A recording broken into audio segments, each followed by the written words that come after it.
What about, for you, you spent, I don't know, a couple decades in the jungle, and there was you were going to battle, and we've told some of these battle stories, Dude. right? And so, and you're really like, a lot of your work even then was about transcending the field of battle itself and Sure. getting to a new place. You called it medicine world back then. I don't know Yeah. what you call it now, but you transcend actually the place where you're in contest with these other entities or energies.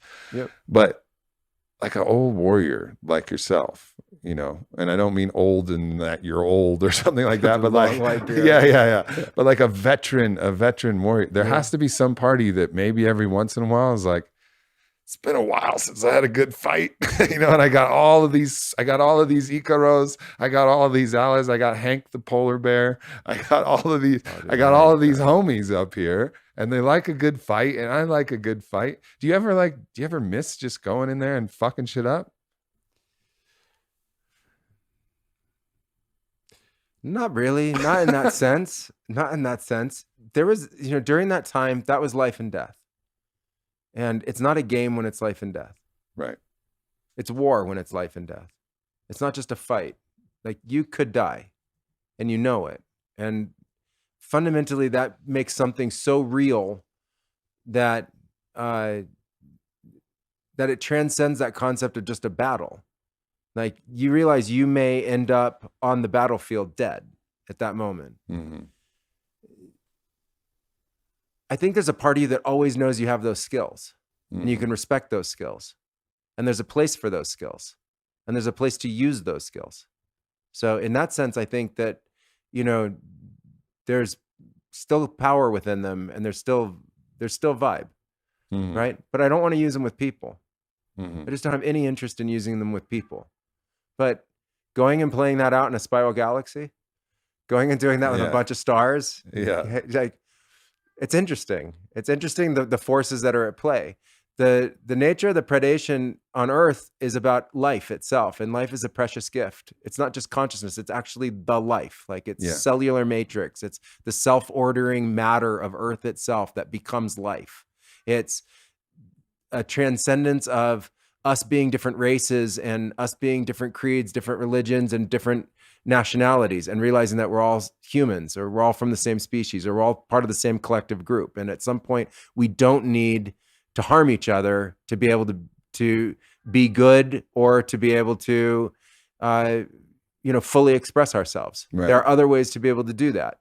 So I think that ultimately that flex, that you're talking about is there. It just can be expressed in other ways. I don't think it ever goes away. And then of course, if there ever is a situation where there is an antagonist that really comes at you like that, it's good to know you got the skills. Yeah, for sure. You don't want to be on the other side of that until it's all gone.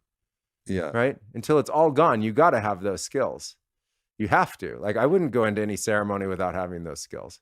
Right. And if I didn't have them at the level that I have them, I would still train them. Yeah. Right. But they also don't like get rusty. Like, you just have them, they're there. They're very well trained. Right. I think the next evolution of it all, though, is about transcending the polarity within the visions, where you need to use those because other people have antagonistic consciousness. Right? Can we deal with antagonistic consciousness in another way? You mentioned medicine world. Medicine world was a way to be able to do that. But in medicine world, if there was antagonistic consciousness coming to us, we still took it down.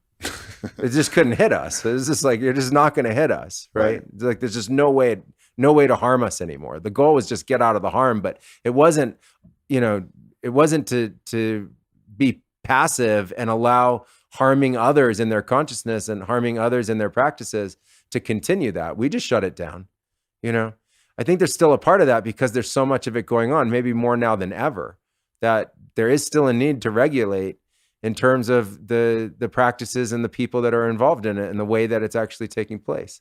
But for us as a collective to ultimately get to the next level, we have to see beyond the polarity of each other.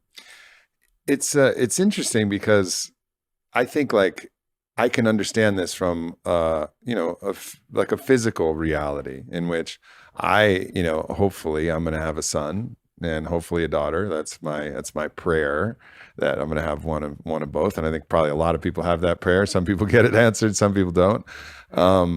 And I would, of course, want to actually train both of them in some basic levels of martial arts, and also how to use the tools of our time to actually protect themselves in case they needed it.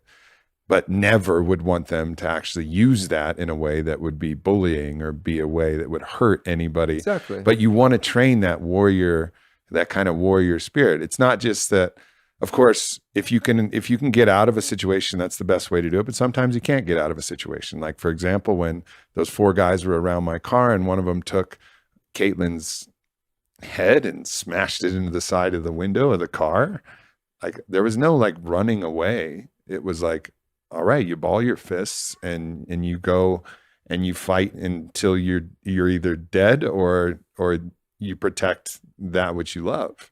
Right? And there is a situation where all of my sparring and training, which was all fun and all enjoyable, all of a sudden it just clicked into something really real that was just life or death. And that training came. And I think one of the things that I see in kind of the modern psychedelic context is it's entirely, for the most part, based on, avoidance and fear, and it feels like there's a space for potentially a bit of that warrior training to come in, which is, yes, protect yourself. Yes, set the space. Yes, avoid conflict where that's unnecessary. But I've at least enjoyed using the same kind of mindset of like, look, I'm not trying to pick a fight and I'll avoid a fight every time I can. But sometimes if I can't avoid a fight, I want to know that I can fight. And I don't think that's something that a lot of people talk about, really, is like actually training, like kind of like the warrior ethos of like an astral traveler in a good way.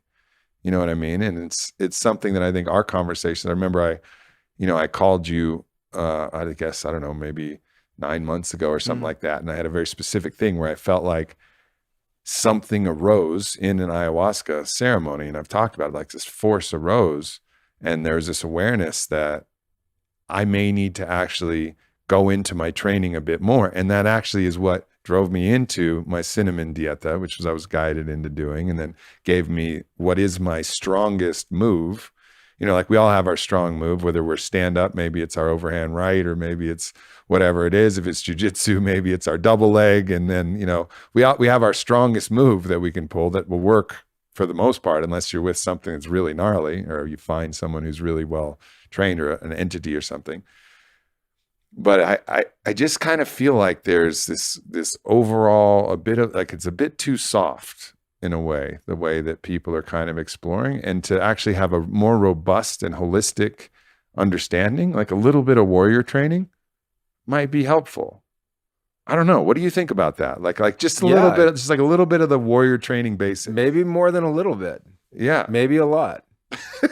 I don't this like soft thing, I've been hearing this in the space as I've been like, more, I mean, I've kind of been, on the electric grid, but off grid of kind of everything that's been going on in the last couple of years. And I've just started, kind of networking again and talking to people about what's going on. And there's this vibe I'm coming across about this softness, but I never got it from anybody. So I don't even know what anyone's talking about. I need to sit in some other circles and even understand, because I was not given anything soft, right? They were like, to survive this journey, you have to learn these skills, period. So you're going to learn these skills, and part of it is medicine skills, and part of it is warrior skills, and part of it's outright warring skills. So you're going to learn all these different skills. And if someday you need them, they're going to be available to you. And that someday was day 1. That was literally the first day. So it's like, it wasn't like, hey, maybe someday, like at ceremony 100, I might need this. It was like the first 95 out of 100 ceremonies were, in that conflict. And so I think you have to have these skills to be able to deal with conflict. You have to know how to deal with, other states of consciousness of other people, or other forms of consciousness, whether they be energies or entities that are dominant over you, and that you have an ability to push back and you have an ability to deal with it. So I don't think of this from a position of being a pacifist at all.